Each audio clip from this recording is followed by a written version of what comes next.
Good afternoon, everyone. My name is Tessa Flock, and I am the new Executive Director of the Galena Joe Davis County Historical Society.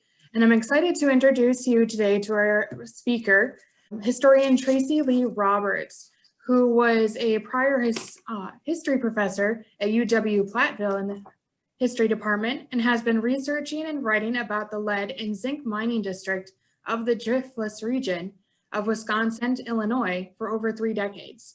She has presented dozens of lectures and tours which engage audiences in stories of individuals, their motives, struggles, successes, and losses.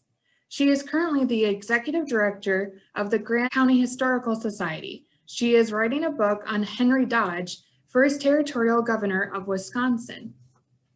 Today, Tracey will be presenting Pulpits and Pickaxes, the Primitive Methodists of the Lead Mine District. Thank you for inviting me. My talk today is Pulpits and Pickaxes, Primitive Methodist and the Lead Mine District. I became interested in this topic many years ago when my uncle, Richard Leakely, told me that my ancestor, John Leakely, was the first Primitive Methodist minister to arrive to this region. My Uncle Dick told me that John came in a chain migration of family members and neighbors from the lead mine district of Durham County, England in 1842. John joined his parents and siblings who by 1834 had established themselves at Grant Hill and Millbrig, small communities north of the rapidly growing town of Galena. These folks were entrepreneurial. They were engaged in lead mining, smelting, milling, and farming. Many North British miners had adopted Primitive Methodist religion in their home villages in England, and they wanted to continue in this faith path once settled in the hills of our area. Charles Terrell's book, Steeples on the Prairie, published in 1987, offers an excellent history of the Church of the Primitive Methodists within the Midwest. Dr. Terrell grew up in the Primitive Methodist Church. He was a pastor in Benton, Wisconsin, and he went on to become a theology professor at the University of Dubuque. He traces the development of the church in Illinois, Wisconsin, and beyond, relying on a vast array of source materials from England and the US. Some of you might remember when Kevin Watson came to our area from England in the early 1990s. I was the curator at the Galena Museum at that time, and he came in to learn more about he wanted to learn more about the area, but he was writing his dissertation on primitive Methodism in the Midwest. So he came and met lots of people in the region. He was a young historian, now he has a PhD, and he uncovered new material concerning the regional Primitive Methodist Church. My research relies on some of the same source materials used by these authors. However, I also rely on the firsthand telling of Brother Joseph Hewitt, whose memoirs have recently been transcribed and published in a book titled Fire in My Bones. I hope to set the Primitive Methodists firmly in the environment of the early lead mining enclaves and in the context of British migration, both from the northern regions of counties Durham and Yorkshire and in Cornwall to the south. I also want to portray the Herculean task of starting a new church in our frontier area. Setting the immigrant Primitive Methodists in their world in the mid-19th century in a lead boom allows us to assess their effectiveness, which for a time was astounding. The lead mine rush, centered at the Fever River Valley of northwest Illinois and southwest Wisconsin, caused a sudden population explosion in our region. The time period of that population explosion lasted from 1822 to about 1860. Into this willy-nilly development, attempts were made to bring order and cohesion to the growing communities of diverse populations. Groups of miners, often based on ethnic affiliation, appeared and frequently disappeared quickly as populations shifted to fresh sites of proven lead lodes. Religious men and a few women ventured into these nascent mining settlements to ensure that the frontier communities had access to soul-saving rituals and instruction. By 1840, Catholic priests, Presbyterian and Baptist ministers, and Methodist circuit riders had made their way here to build congregations and churches. Soon, Primitive Methodist preachers joined them.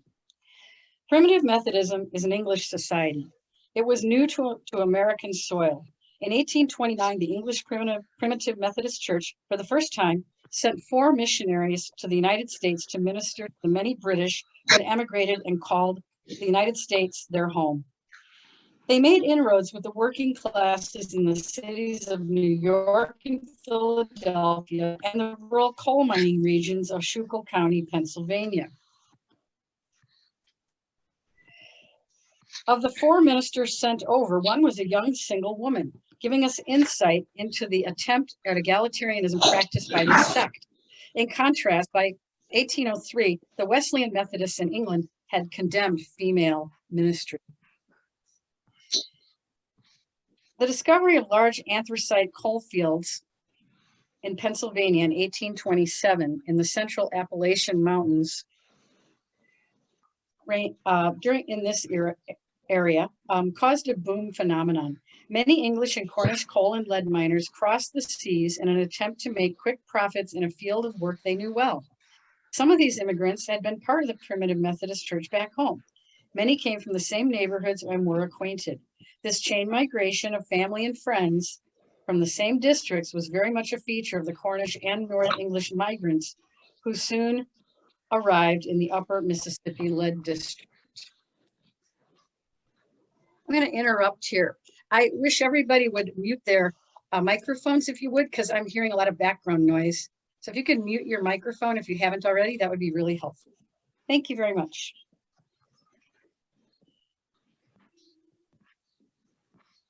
Just as Pennsylvania was experiencing their coal mining boom, frontier lead miners, followed by the voyageurs, trappers, and traders to the Fever River settlement at present-day Galena, they came into the district, but unfortunately for them, this area was already claimed by Muscogee, Ho-Chunk, and Menominee peoples. The federal government was intent on claiming the lead mines for the War Department. Militia and federal troops patrolled and at times fought with Indians, resulting in most of the lead district being ceded by Native peoples by 1833. According to the survey done by R.W. Chandler of Galena in 1828, the lead district manufactured about 13 million pounds in that year alone, using only crude tools such as pickaxes, windlasses, and blasting powder. Chandler estimated some 10,000 people lived in the United States Upper Mississippi Lead District in that year. That is a surprising pace of occupancy considering the transportation routes into this area were very primitive. Steamboat traffic had just begun on the Upper Mississippi in 1823.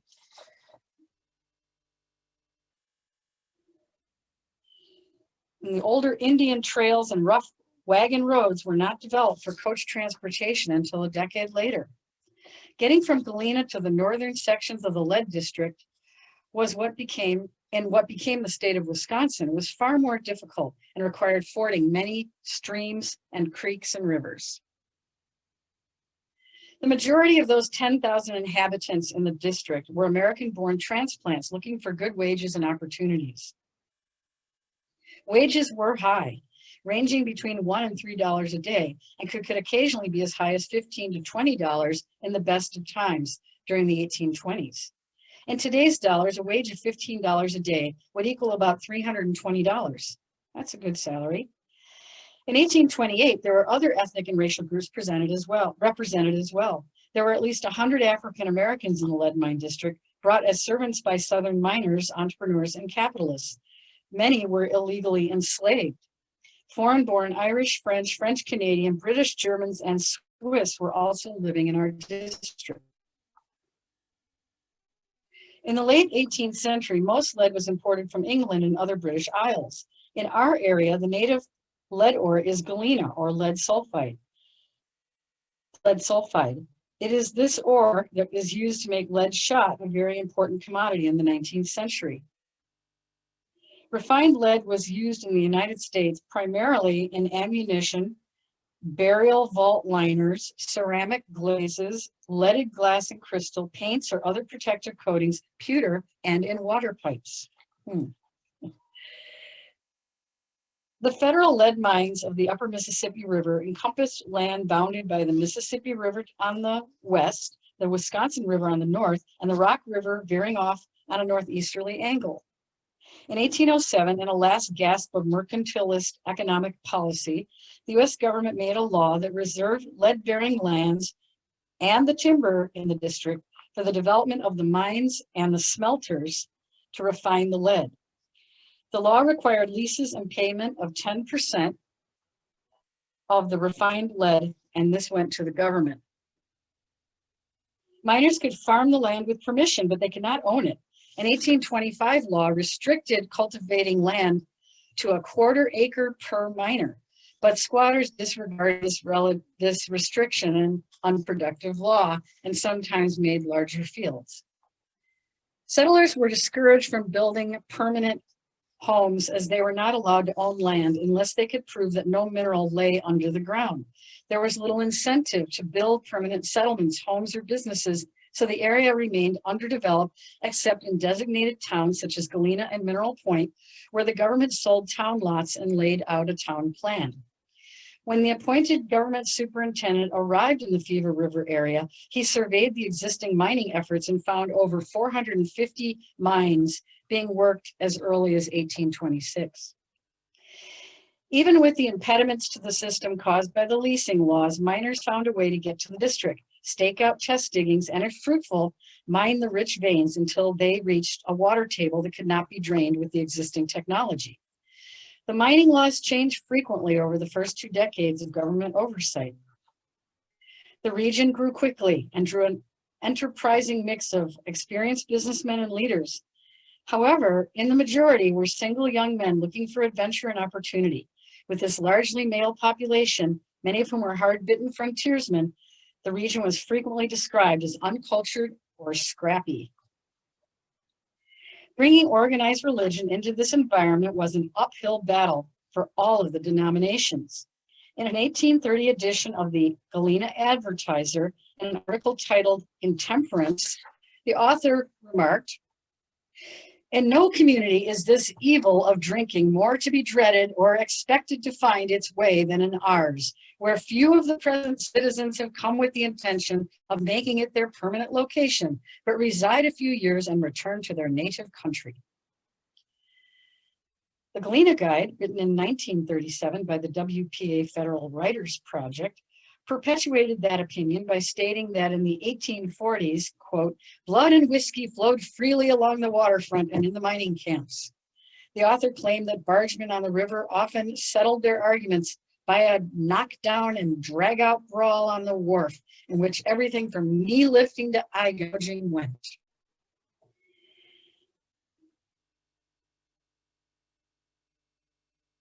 In April 1829, Eretus Kent, the first Presbyterian minister to arrive in the lead district, claimed he found no other Protestant preachers all along the Mississippi above St. Louis.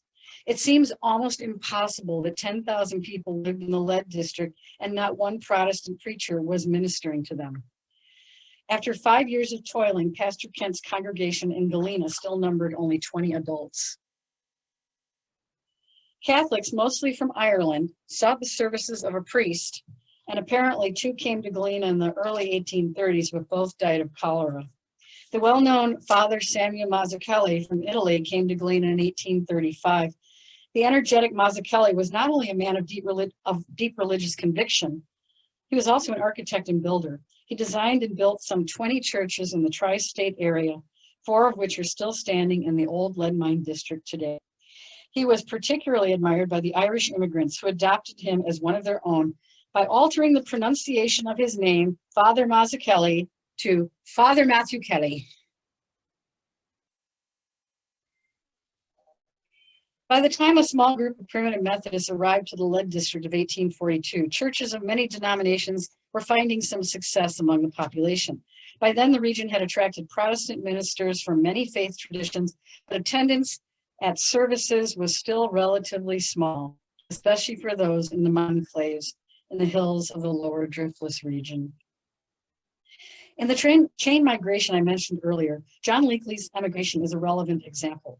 Leakely, with a group of 9 others from northern England, spearheaded the effort to bring the Primitive Methodist faith to the immigrant British miners. His reasons for immigrating were many, but chief among them was the fact that his parents, 3 brothers, and at least 4 sisters had arrived at the region a decade before, after staying a couple years in Pottsville, Pennsylvania, where the men had found work mining coal alongside other northern English neighbors. The Cornish also flocked to the coal regions of Pennsylvania. When the British copper mines closed in the early 19th century, many Cornish traveled there to find work in the only occupation they knew. They were integral to early anthracite mining in Pennsylvania. The Cornish were quite distinct from the Northern English. Cornishmen were known for performing in brass or silver bands, usually connected with the local Methodist church. They joined in song with the other early Celts, the Welsh. As far as contributing their music to the region, they also flavored life with Cornish pasties and saffron buns. It's quite likely that many North British stayed in the Pottsville area, awaiting President Jackson's policy of Indian removal to be acted upon. The matter was resolved to the detriment of the Sauk Nation under the leadership of Black Hawk. Once the Indians had been defeated at the Bad Axe Massacre in 1832, white miners, including the English, made their way in far greater numbers to the lead district. They were longtime lead miners, bringing with them skills and techniques used in England, but not well known to the Southerners and Yankees who dominated the region at that time. In religion, John Leakely's mother and at least one of his siblings were already members of the Primitive Methodist faith from the time they lived in England. However, his brother Mark became a minister in the Methodist Episcopal Church, and there is little evidence that his entrepreneurial brother Thomas took much interest in religion, except that he did sell at very fair prices 2 parcels of land, one north of Galena and one in Shullsburg, Wisconsin, so that Primitive Methodist chapels could be built on them.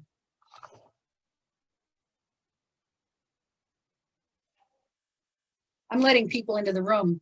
We probably added another 20 people since I started, so that's my pauses are when I'm letting folks into the room. All right, let's continue on here. Since John Leakely was the eldest boy in his family, he had to give up regular schooling at an early age as he was needed by his father in the mines.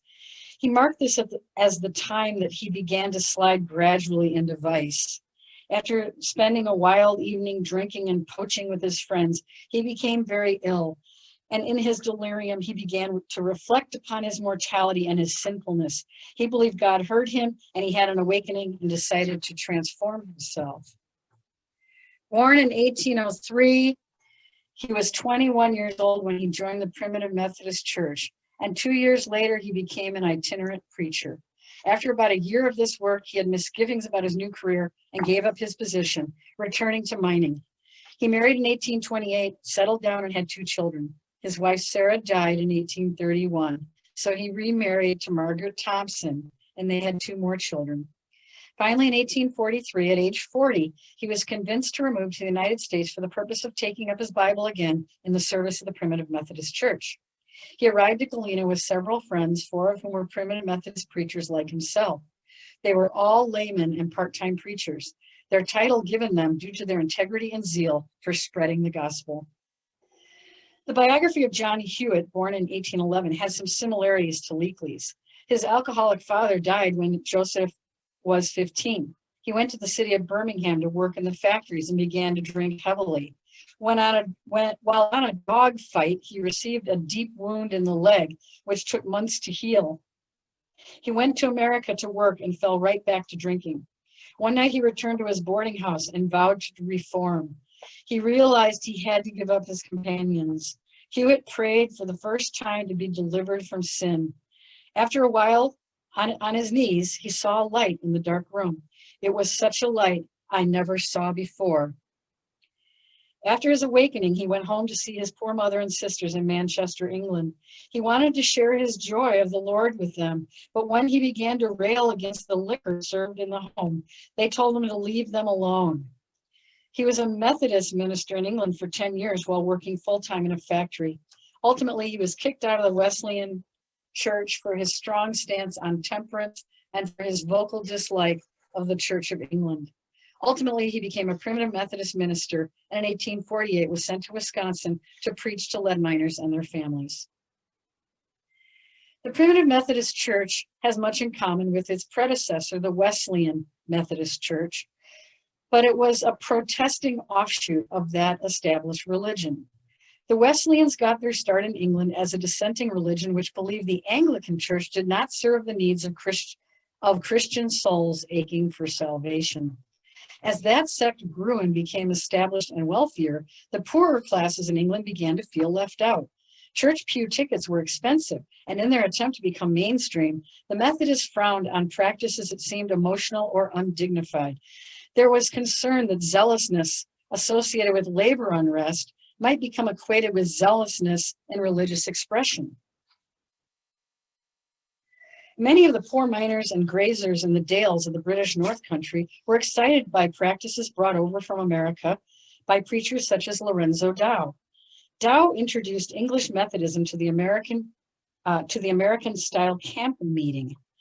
He cited biblical texts to prove that outdoor prayer meetings were a feature of the early Hebrew practices, and that Jesus himself taught in public places, private houses, and in the wilderness. Camp meetings were outdoor affairs which could last several days. Families camped in unused pastures or were taken in by nearby farmers.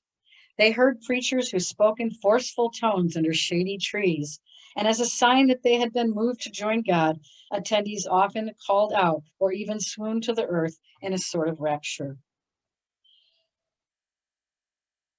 Bringing participants to rapture was a goal of some preachers. One particularly passionate Primitive Methodist preacher in England reported that, quote, "While we were at prayer, the power of the Lord descended. 5 persons were brought to the ground, and many felt the gracious outpouring of the Holy Ghost."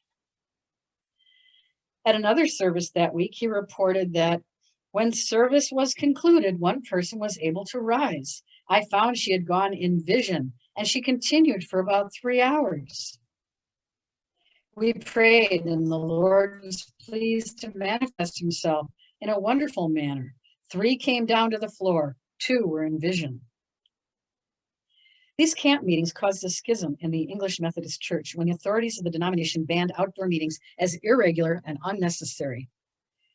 2 North English Methodist preachers, Hugh Bourne and William Close, were released from their duties because they refused to follow the rules of the Methodist Church. They organized and attended camp meetings. They joined efforts and purposely initiated the formation of the Primitive Methodist Church. The moniker primitive, adopted in 1812, referred to this hands-on approach to religion, the sense of returning to the original mission set out by the Wesleyans. They were also called ranters and the camp meeting Methodists. Hugh Bourne was especially attracted to crazy Lorenzo Dow, who blurred his zealous religious views with his politics, which were of a Republican and anti-establishment nature. When the American pastor Dow traveled and preached through the British Isles, he could be disparaging about the British government and the remnants of the class system implicit in the many titles of nobility that separated people not only from one another, but also from God. Not only was his rhetoric alarming to bourgeois English society, his manner of dress and habits were strange and unbecoming. He wore his hair long and loose and sported a 6-inch beard, which was reported to be red. He wore cheap, shabby clothing, which looked unclean. The officials of the Methodist Church distanced themselves from Lorenzo Dow and all who were perceived as ranters. Dow was far too radical in his approach to suit the ever-increasing conservatism of the English Methodists. The Primitive Methodist Church wanted to encourage their lay preachers to grow in personal piety. To achieve this, they recommended private, family, and public prayer, Bible reading and study, and abstinence and fasting, as your health, strength, and labor will permit. The church recommended that pastors not talk too long, pray before and after preaching, and deny themselves every useless pleasure of the sense.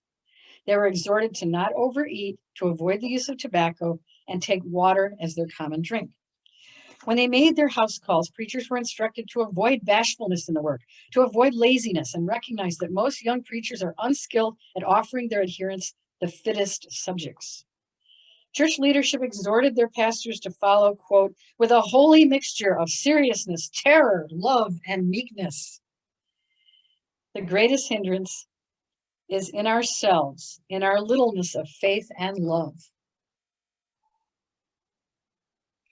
The Primitives organized themselves in the same manner as the Methodists. The basic unit was the circuit. The circuit employed itinerant preachers who traversed the countryside to little hamlets and attempted to gain members to the church. Once a small but steady group was established in a locality, they could become a class. The class of about 12 individuals was visited weekly by their class leader to collect any donations and inquire of each how their souls prosper. If someone in the class strayed away from the teachings, the leader exhorted the reprobate and informed the local minister of any who walk disorderly. This could include taking the Lord's name in vain, buying, selling, or drinking spirituous liquors, fighting, quarreling, or brawling, partaking in unlawful usury, speaking evil of others, wearing gold or costly apparel, singing songs or reading books which do not tend to the knowledge or love of God, softness or needless self-indulgence, or borrowing money or goods for which you cannot repay. These rules came right from the general rules written by John and Charles Wesley in 1743. The PMs saw themselves as returning to the original Methodist mission. The class of 12 or more individuals would be included on the master circuit plan, which was updated quarterly. The plan assigned the available traveling preachers to the locations where classes were formed. Thus, each class would get a preacher's service as often as was warranted by the number of parishioners. If enough classes were developed within the distance of a day's horse ride, but too far from the main circuit, another circuit could be created, and they would be part of the larger connection. In England, this sect was taunted and persecuted, especially in their early years. Primitive Methodist church members could lose their jobs or be evicted by their landlords for following this new and unorthodox faith. Local atrocities also beset the faith. In Benton, Wisconsin, the wooden church building erected in 1852 was destroyed by fire 10 years later. While no one was indicted, it was considered to be the work of an arsonist. Some blamed a Southern sympathizer, others blamed a Catholic malcontent. The rebuilding fund was supported by Father Mazzakelli himself. Brother Hewitt remarked in his memoir that Mazzakelli, from selfish motives, gave $25 toward the rebuilding of the Benton church. When one of the Primitive Methodist preachers, a man called Happy Jack, or Brother Winders, wanted to hoist the Union Jack in Benton, he was threatened by an American man to fight. While generally frowned upon, Brother Hewitt was pleased to report that Winders fought back. Hewitt maintained that preachers had to carry loaded revolvers into the area to be safe. In America, caught up as rural Western communities were in the Second Great Awakening, many denominations tested unorthodox methods of teaching. They also tested unorthodox doctrines, preaching, and praying. To these groups, the experience of God's presence in their lives was sought and cultivated through emotionalism, such as calling out or falling into states of religious ecstasy, to mixing the familiar with the sacred, such as using familiar folk tunes as a basis for songs about salvation. In their 1852 edition of Doctrine and Discipline of the Primitive Methodist Connection, the authors stated, "We wish to be distinctly understood that we glory in these peculiarities which we deem essential to Primitive Methodism, and we deplore any departure from them. These peculiarities include aggressive attacks and inroads upon strongholds of Satan, preaching a free, full, present salvation, ministerial family visiting from house to house, religious services in the open air, brevity, spirituality, and energy in all meetings for the worship of God." The Primitive Methodist organization in the United States was far more democratic and favored decentralization and local control. Ministers would be of the community, called to their special vocation by God, just as they imagined Christ's followers and exhorters had been. Preachers themselves were all laymen, many with only elementary educations, like John Leakely. They mined in the lead patches during the week, and they traveled their circuits on Sundays. The laity made many of the day-to-day policies, and each circuit was relatively autonomous. The ministers were controlled by their own peers. At each quarterly meeting, ministers who appeared to be shirking their duty were given a chance to explain themselves and were then usually admonished and then kindly excused. The leadership positions in a particular circuit would rotate quarterly or annually. Each class chose their own leader among their small group of 10 or 12. Who were responsible to visit with each person during the week to inquire how their souls prosper. While the church had welcomed women to be involved, it seems that at the first organizational meeting to create the Rocky Ford Circuit, the one that the Galena area people were involved in, only the male members were invited to participate. In my review of the first year of the minutes from the Rocky Ford Circuit, only one woman is mentioned. To become a preacher required time and home study, but no formal education, as I said. A church member could, upon feeling a sense of calling, ask to be considered to be an exhorter. After holding this unpaid position, he might be asked to be an itinerant preacher on trial, following an established preacher for some time and learning to preach and minister to the members. He could then petition to be a full itinerant preacher. The application was examined by 3 to 5 full preachers, and if the candidate seemed sincere, he would be ordained. If a group became large enough to require a resident preacher, an older preacher would be released from the rigors of circuit riding and settle down in a community and minister from a chapel. For these labors, often unpaid at first, in the 1840s and 50s, the preacher would be awarded between $100 and $250 a year.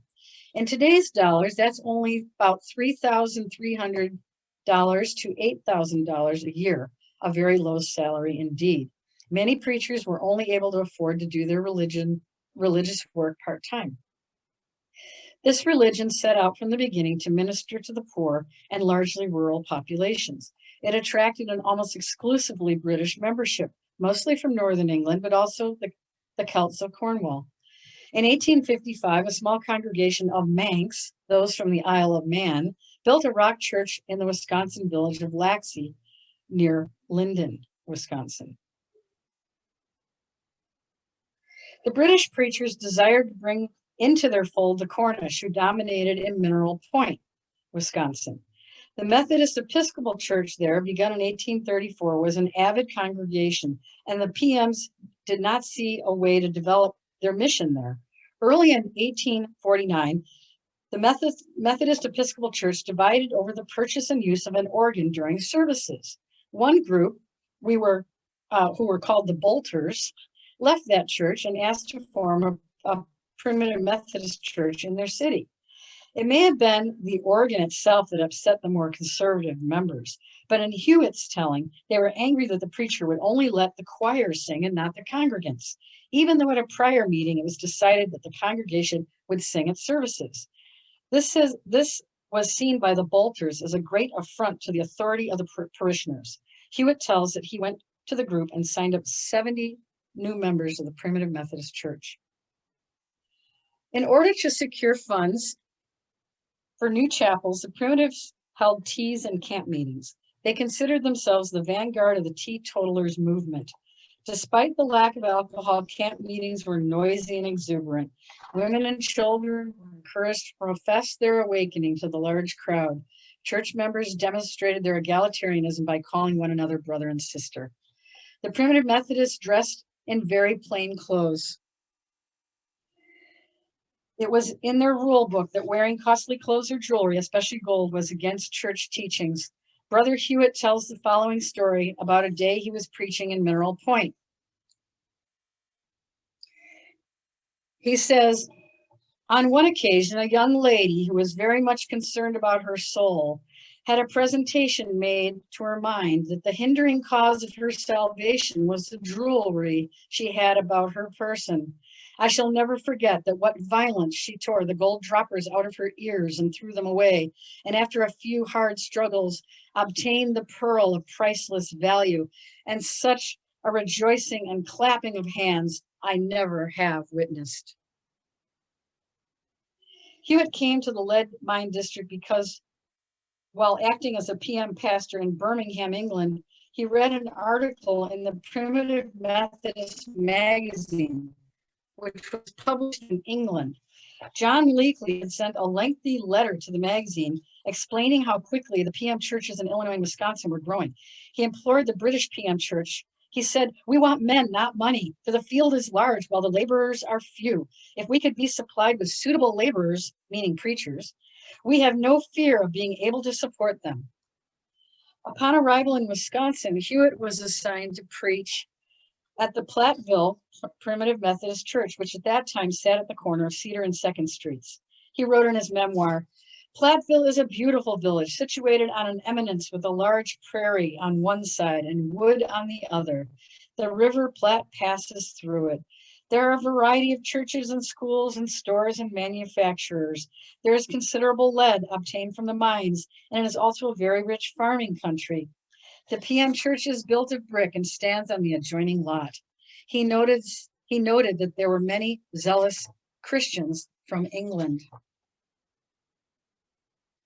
By asking for pastors to come from Great Britain, the case is reinforced that the church was quite ethnic.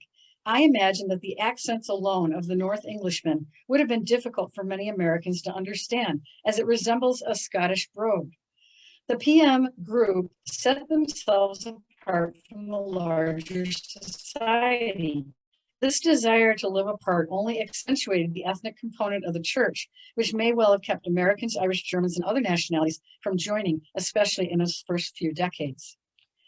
While there is little evidence that they involved themselves directly with politics, the primitives of the lead mine district did come out strongly against slavery. At their annual meeting of 1846, they publicly declared their opposition, which may have adversely affected them since many in the district were from Missouri and Kentucky and did not want to stir up bad feelings about Southern institutions.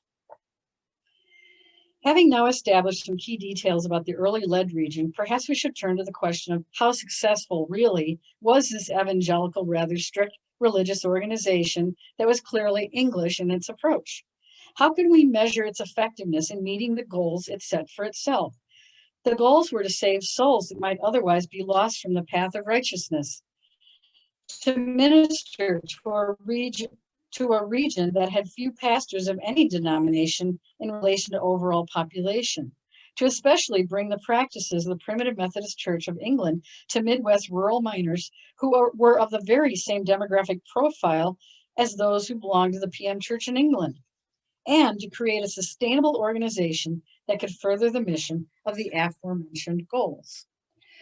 We know that in 1845, the lead trade had reached its zenith in our area, so the number of miners in the region was high. In 1843, less than a year after the PM ministers appeared in the region, they had 10 members in their Rocky Ford class just north of Galena. The adjoining township of Vinegar Hill had 4 members, and they began to build membership in the Wisconsin Territory lead mines just over the Illinois border. By comparison, in 1843, a Presbyterian pastor came to New Diggins, Wisconsin, a growing lead mining town surrounded by very productive mines, and he claimed he had 18 church members, but it took him a year to gather those 18 to his mission. The Catholic priest, Mazzakelli, may have fared better, but he too had to work hard to build his parishes. The rural regions and burgeoning towns were still dominated by restless, busy miners and their suppliers who were not particularly interested in being part of church organization.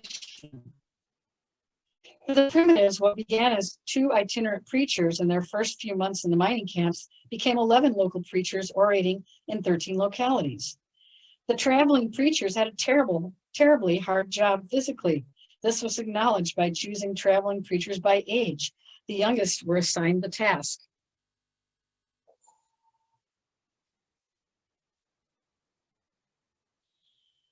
In the early days, they were asked to buy the horses they rode. Their schedules changed frequently, and they did not always get paid on time.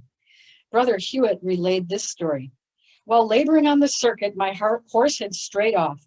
I borrowed another in order to seek him, and as I rode between 2 mineral holes, or shafts, one of them caved in and down went the horse." Hewitt grabbed onto some brush and was not hurt. The horse was later retrieved with the help of a windlass, and was not too badly injured. The housing provided was often cramped and without amenities. When he was assigned to the Janesville mission, Hewitt found there was no parsonage and no church building. He was expected to hold service in a dirty schoolhouse with broken windows. His wife, Eliza, could not join him for 3 months, so he was alone. He got a room in a local Methodist preacher's home, rent-free. With a small child, he and his wife lived in that one room for 2 years. The PMs began to fund buildings of chapels, and several villages in Joe Davis County and the 3 lead-bearing counties in Wisconsin were served by small wooden and stone churches. The procurement of funds fell to the preachers, and it was by mighty oratory that they persuaded the miners to dig down deep in their pockets to fund church efforts. By 1850, the Primitive Methodist Church of the Western Connection counted 681 adult members who heard sermons in 6 chapels and in 37 other preaching places. 3 women were listed as local preachers, which indicates that they were assigned to preach at specific churches. These are not bad numbers considering they started from scratch just 6 years before. Perhaps, however, 1850 is not the year in which to demonstrate that the Primitive Methodists were meeting their goals. The mining district lost up to 1/3 of its population upon the news in 1849 of vast quantities of gold out west. Many an adventurous lead miner took off with no forwarding address, leaving his crude badger hole in diggings. Soon after their exodus came a widespread cholera epidemic, which took down many children, disrupting the advances made in the lead mining communities. By 1852, the region began to recover from this loss of population. The Primitive Methodist Church in the lead region now counted 916 adult members, 10 chapels, and 45 other preaching places, served by over 70 preachers, most of whom were local, not itinerant. Their numbers continued to increase through the 1850s, peaking at about 1,700 members in the Western Connection by 1859. It would appear that the Primitive Methodists were successful on many levels among the mining camps. In some of the larger towns, however, such as Galena, they could make no headway, so early on they abandoned attempts to create a class there. In that same period, 2 Catholic churches, one an Irish parish and the other a German, grew strong in Galena, indicating the ethnic makeup of this bustling town. By 1866, the Dubuque mission was considered a failure and taken off the church plan. In the 1830s, Father Mazzakelli drew up plans and had built the first St. Raphael's Cathedral in Dubuque, which drew even more Catholics to that city. There simply weren't enough English Protestants there to warrant an English ethnic church such as the Primitive Methodist.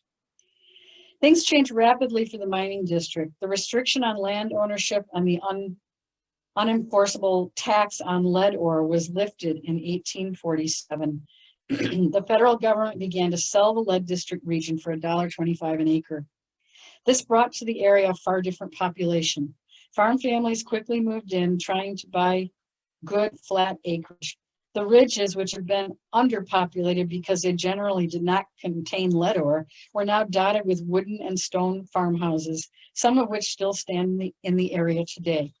The easy ore had been pulled out of the ground, and larger companies, some from corporate groups from the east, came in with steam-driven pumps and enough capital to go deeper beyond the water table. They bought up abandoned mines that had been worked out to the capacity of the earlier technology. By 1854, many zealous and skilled administrators of the PM Church died or moved on. John Leakely, the man who was credited with bringing the Primitive Methodist religion to the lead mine district, died of a convulsion after a long illness. Other key leaders had left because the church doctrines were too strict, such as the rule that church members, and especially the preachers, could not belong to secret societies like the Masons or the Odd Fellows.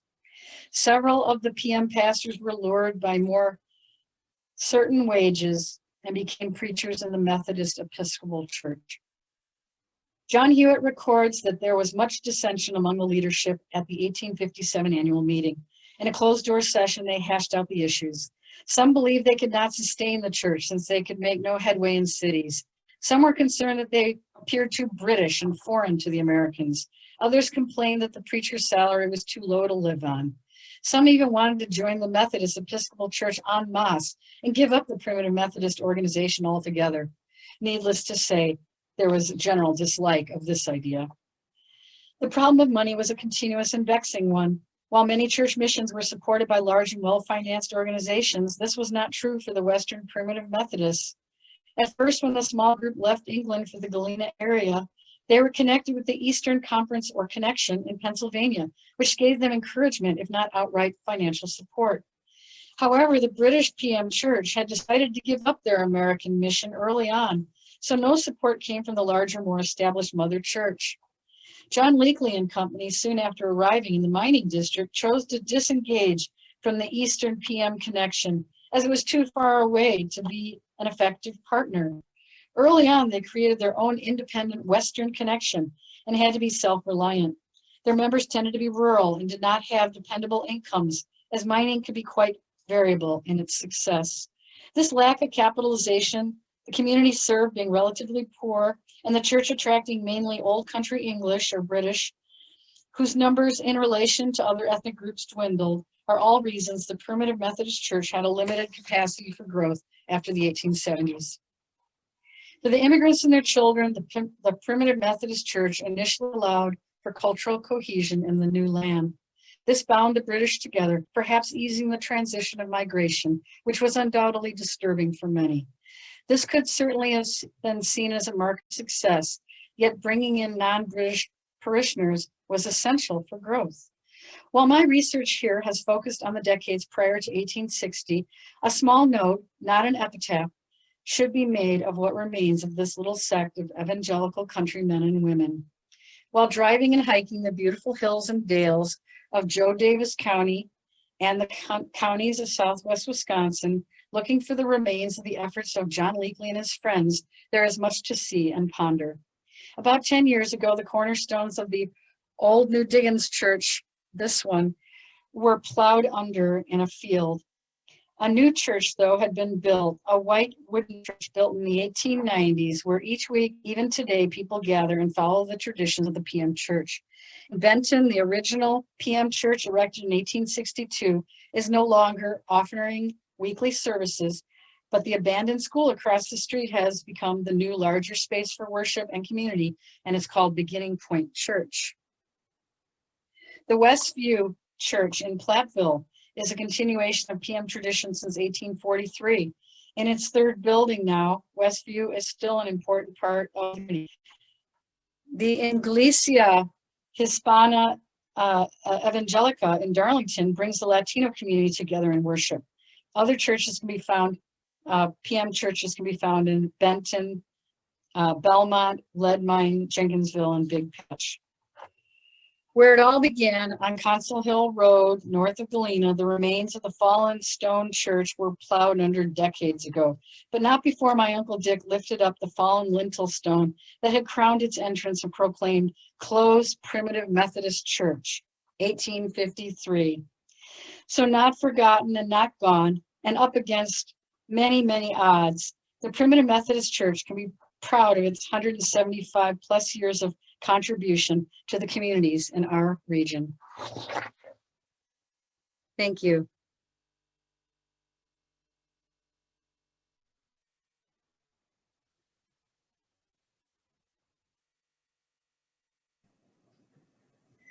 So now we're ready for any questions anyone might have or any discussion.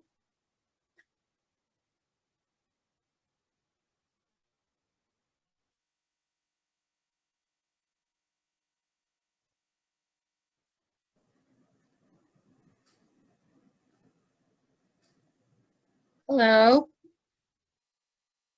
Does anyone have any questions? I don't see anything in the chat.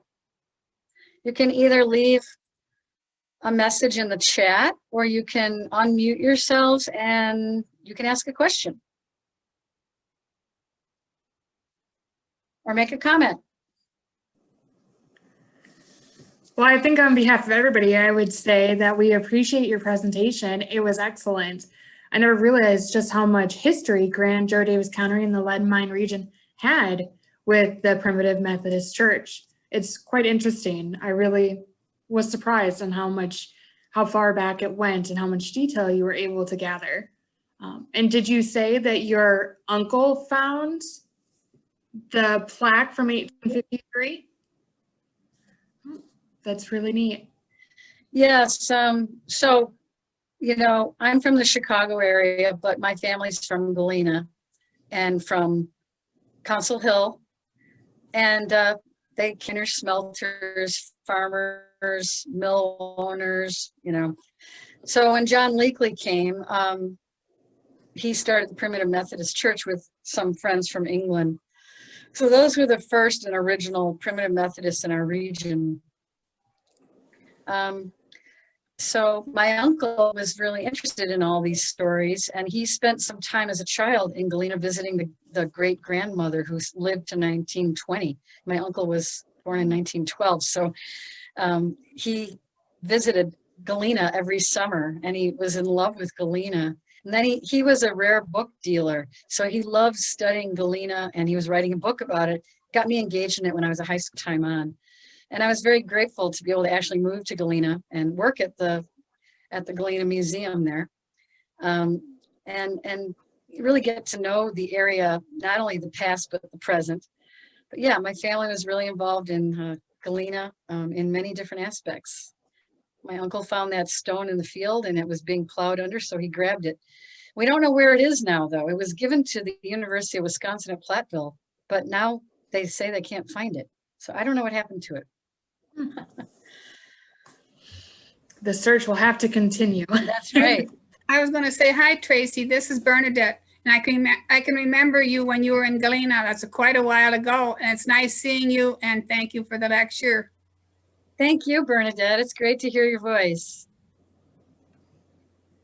All right.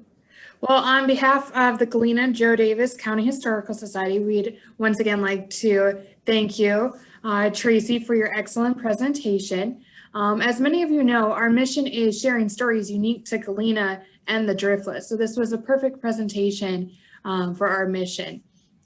Also, we are a nonprofit organization, and we'd like you to please consider making a donation to the society.